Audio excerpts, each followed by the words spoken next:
kedua gadis cantik dan energik yang sedang berwisata ini mengalami musibah ketika mereka menjadi sasaran penculikan di sebuah desa terpencil di Argentina.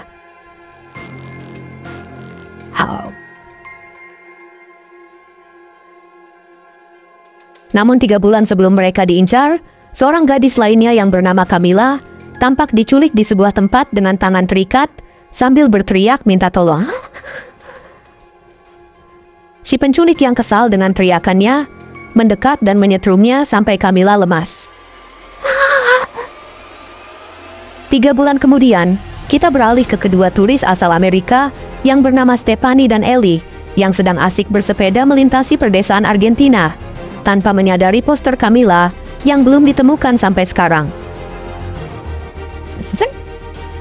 Mereka kemudian singgah di sebuah desa kecil dan bertemu dengan penduduk setempat yang sedang membersihkan tugu memoriam, tanpa menyadari kalau foto-foto tersebut adalah foto orang yang hilang secara misterius di daerah tersebut. Dengan bahasa Argentina yang kurang lancar, Stephanie bertanya arah Hotel Rosmaria. Keduanya tiba di hotel dan memesan kamar untuk 1 malam karena keesokan paginya mereka berencana naik bis ke bandara untuk pulang ke Amerika.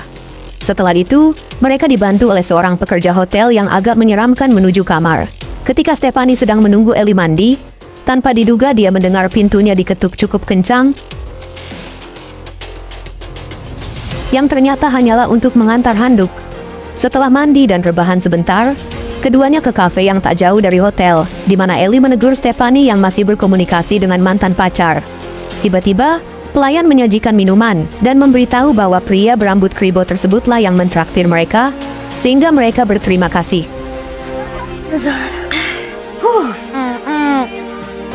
Beberapa saat kemudian, seorang pria berambut pendek masuk melewati mereka dan Stephanie tampak tertarik padanya. Sebagai sahabat yang baik namun cenderung konyol, Ellie ke pemutar musik untuk mengganti lagu disco dengan musik romantis. Sementara itu, pria berambut pendek yang dari tadi diperhatikan Stephanie sedang berdebat dengan pelayan dan kemudian menuju ke kamar mandi. Tanpa diduga, Ellie mengikuti dan mulai merayunya, namun sayangnya Ellie dengan tegas ditolak. Tak ingin pulang tanpa merasakan pria Argentina, Ellie menghampiri pria kribo yang tadi mentraktir minuman dan pria kribo tersebut pun tak menolak. Sementara Stephanie yang introvert, akhirnya memutuskan pulang duluan.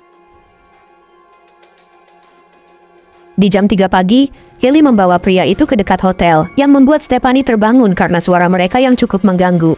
Di saat itu, pria kribo mengajak Ellie untuk bermalam di rumahnya. Namun karena Ellie menolak ajakan tersebut, dia mulai memaksa dengan kasar, sehingga Stephanie mengambil tindakan untuk membawa masuk Ellie. Pria kribo yang sudah tersinggung dengan penolakan itu, langsung menggedor pintu hotel bertubi-tubi. Tiba-tiba, pria berambut pendek yang ternyata juga menginap di hotel yang sama, merasa terganggu dengan keributan tersebut kamar itu. Namun pekerja hotel segera melerai keduanya.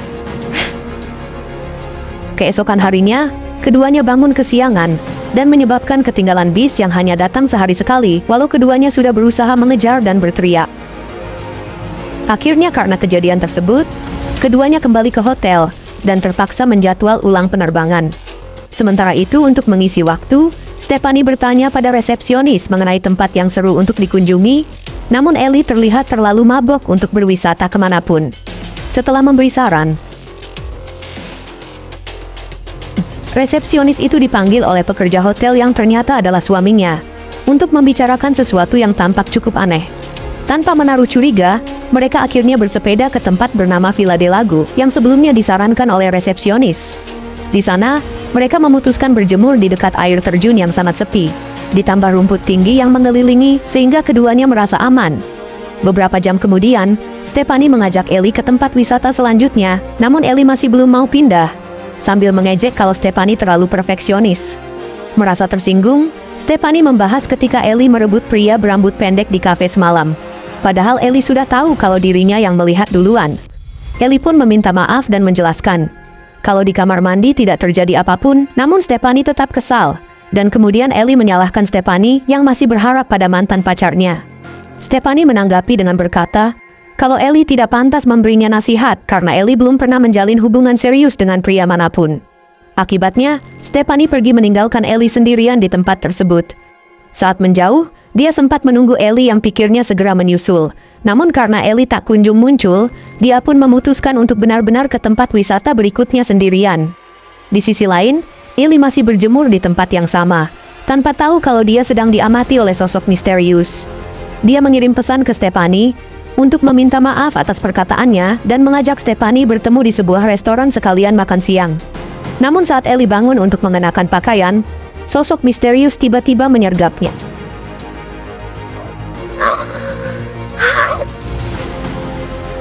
Di sisi lain, Stephanie tiba di restoran yang sudah disepakati, namun sayangnya, dia tidak menemukan Ellie maupun sepedanya di sana. Dia mencoba meneleponnya, namun tak mendapat jawaban apapun dan hanya meninggalkan pesan suara. Di tengah kebingungan, dia berpapasan dengan pria berambut pendek yang kebetulan ada di sana. Pria itu memperkenalkan namanya adalah Michael, dan menawarkan Stephanie tumpangan menuju hotel, namun Stephanie menolak. Saat Stephanie kembali ke air terjun untuk menjemput Ellie, dia menyadari kalau Michael mengikutinya. Akhirnya bersama-sama, mereka mencari Ellie dan mencoba menelponnya. Namun mereka terkejut manakala ponsel Ellie tertinggal, sementara sepedanya tidak ada. Di saat itu, Michael menemukan tetesan darah di tanah selagi Stephanie menelpon polisi. Beberapa saat kemudian, seorang polisi bernama Calvo tiba dan dia tampak sudah akrab dengan Michael. Mereka membawanya ke lokasi air terjun dan menunjukkan foto Ellie. Calvo sepertinya tidak terlalu terkejut mendengar Ellie yang menghilang di daerah penjagaannya, karena menurutnya, sudah banyak turis wanita yang menghilang di daerah ini. Setelah mengetahui kalau Stephanie dan Ellie berpisah karena bertengkar, Calvo pun menutup kasus ini dan berkata dengan yakin kalau Ellie akan segera kembali. Walaupun begitu, Stephanie tetap ingin melaporkan kejadian ini, sehingga bersama Calvo, dia ke kantor polisi untuk membuat laporan orang hilang. Calvo kemudian menjelaskan kalau sampai sinilah yang bisa dia lakukan, walau Stephanie bersikeras agar Calvo membentuk tim pencari. Namun Calvo berjanji kalau Ellie belum muncul dalam 24 jam, maka laporan ini akan diteruskan ke polisi pusat yang ada di kota.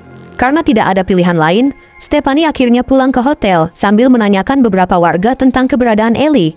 Namun anehnya semua mengabaikan. Tanpa diduga, dia bertemu pria kribo yang kemarin mentraktir minum bernama Chucho, yang sempat emosi karena tidak sempat mengunboxing Ellie.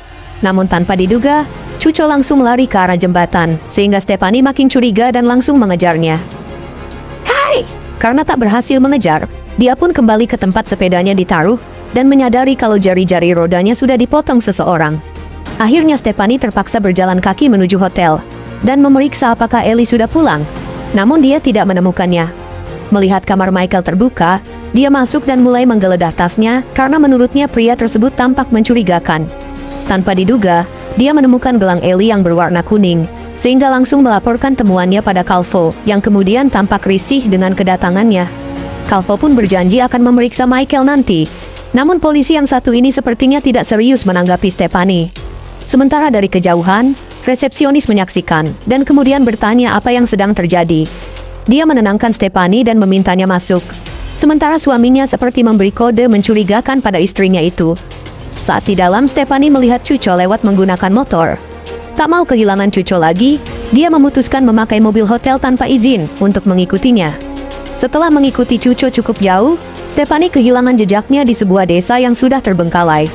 Di sana, dia membuka gerbang dan masuk ke arah beberapa bangunan dalam keadaan yang cukup menyeramkan, karena tak ada satupun penghuninya. Saat memeriksa, terlihat seseorang mendekati yang membuat Stephanie langsung kabur. Namun ternyata, orang itu adalah Michael yang kemudian mencoba menenangkannya. Saat Stephanie menunjukkan gelang Ellie yang ditemukan di kamarnya, Michael menolak fitnah tersebut karena gelang berwarna kuning itu merupakan milik pacarnya yang bernama Camilla, yang 6 bulan lalu menghilang secara misterius. Karena polisi menurutnya tidak bersungguh-sungguh mencari, Michael akhirnya memutuskan untuk mencari Camilla sendiri. Setelah mendengar penjelasannya dan diajak bekerja sama, Stephanie setuju untuk berpencar untuk mencari si penculik, yang kemungkinan merupakan orang yang sama. Sementara di sebuah bangunan yang ada di sana, Ellie terbangun dari pingsannya dalam keadaan lemas. Tidak lama kemudian, Calvo melihat mobil hotel yang dicuri Stephanie, dan kebetulan berpapasan dengan Michael. Seperti menaruh benci pada Michael, Calvo bertanya keberadaan Stephanie, sambil menjelaskan kalau Stephanie sudah mencuri mobil hotel. Hal itu membuat Michael menyindir Calvo, dengan berkata kalau polisi sekarang lebih memprioritaskan mobil hilang dibanding mencari orang hilang. Mendengar tuduhan itu, Calvo dengan tegas menyuruh Michael masuk ke dalam mobil, dengan alasan untuk memeriksanya terkait gelang yang ditemukan Stephanie. Di sisi lain, Ellie sepenuhnya bangun dan menyadari kalau penculiknya adalah Chucho. Mencoba kabur dari tempat itu, Ellie memancingnya sambil menggenggam pecahan botol. Saat Chucho tergoda, Ellie tidak mampu melawannya sehingga dirinya langsung di-unboxing. Namun untungnya, Chucho ditelepon bosnya yang membuatnya berhenti sejenak untuk mengangkat telepon tersebut. Di saat itu, Stephanie menemukan sepeda motor Chucho yang terparkir dan memutuskan untuk memeriksa ke dalam. Tak lama kemudian, dia akhirnya melihat Ellie yang sedang ditawan, lalu mematikan genset agar Chucho menjauh dari Ellie. Ketika Chucho berusaha menyalakan genset, Stephanie tanpa sengaja menjatuhkan sepeda sehingga Chucho langsung memeriksa. Dia pun bersembunyi, sementara Chucho berpikir kalau sepedanya jatuh sendiri dan kemudian dia dengan perlahan mendekati Ellie. Dengan menggunakan pecahan botol, Stephanie berusaha secepatnya melepas ikatan tangan sahabatnya itu, dan berhasil walau Chucho akhirnya menyadari apa yang sedang terjadi. Mereka kemudian lari ke arah mobil dan langsung mengunci pintu. Tanpa diduga, mobil tidak langsung menyala sementara Chucho berusaha memecahkan jendela dengan pukulannya. Saat menyadari kalau mobil tidak bisa menyala, Chucho menghilang dan ternyata muncul dengan melemparkan batu besar yang membuat kaca mobil pecah. Karena di mobil sudah tidak aman, keduanya pun memutuskan keluar dan kabur sekuat tenaga, namun Chucho berhasil menangkap Ellie yang tak sengaja dijatuhkan tepat di sebuah batu. Saat Stephanie histeris melihat Ellie mengeluarkan banyak darah, Calvo kebetulan lewat dan Michael langsung menghajar Chucho yang sedang menyerang Stephanie. Lalu Stephanie menjerit manakala sadar kalau Ellie sudah tiada.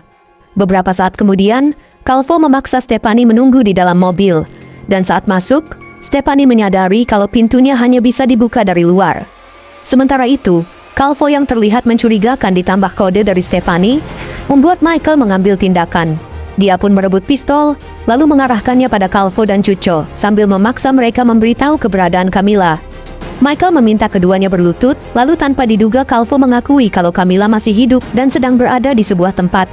Namun Calvo mengancam Michael, karena jika membunuhnya, maka Camilla tidak akan ditemukan selamanya. Calvo kemudian menawarkan kesepakatan, bahwa dia berjanji akan mengembalikan Camilla jikalau Michael membiarkannya membawa Stephanie, yang tanpa diduga Michael menyetujuinya. Namun begitu dia menurunkan pistol, Calvo langsung membunuhnya dengan pistol cadangan. Setelah itu, Stephanie yang masih terjebak di dalam mobil polisi, langsung dibawa ke markas mereka dan mengetahui kalau Calvo merupakan bos dari Chucho, yang merupakan sindikat penjualan manusia di daerah itu. Dia kemudian mendapat telepon, dan memberitahu Stephanie kalau sudah ada calon pembeli yang tertarik dengannya. Sebelum pergi, Chucho membiusnya dan membawanya pergi dengan perahu ketika hari mulai gelap. Di tengah perjalanan, Stephanie terbangun dan memiliki ide dengan melempar jaring ikan ke arah Chucho sambil menjatuhkannya ke dalam air.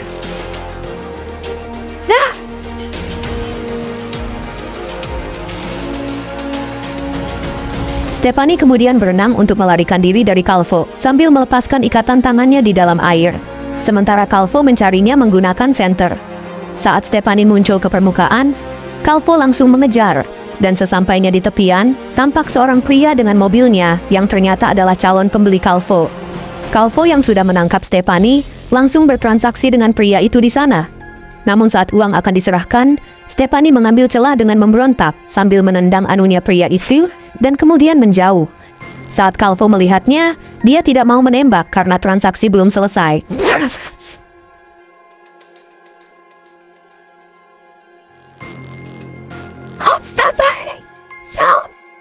Akhirnya Stephanie berhasil menemui seorang pria di dermaga, namun Calvo langsung menembaknya. Stephanie memutuskan bersembunyi di dalam perahu, sementara Calvo mencarinya. Setelah situasi dirasa aman, dia keluar dari persembunyian, dan tanpa diduga Calvo masih menunggunya di sana. Untungnya Stephanie berhasil merebut senjata yang terlempar, dan langsung membunuh Calvo. Setelah itu dia bangun dalam keadaan syok, dan kemudian berjalan untuk menyelamatkan diri. Di pagi itu, Stephanie melihat sebuah mobil aparat melaju ke arahnya, dan memutuskan untuk mengambil batu karena dirinya sudah tidak percaya dengan keamanan di daerah ini. Ternyata, mobil tersebut milik polisi militer yang memang datang untuk membantunya. Entah siapa yang mengadukan, mungkin saja si resepsionis yang melapor, atau bisa saja karena memang sudah terlalu banyak kasus turis yang hilang di daerah ini.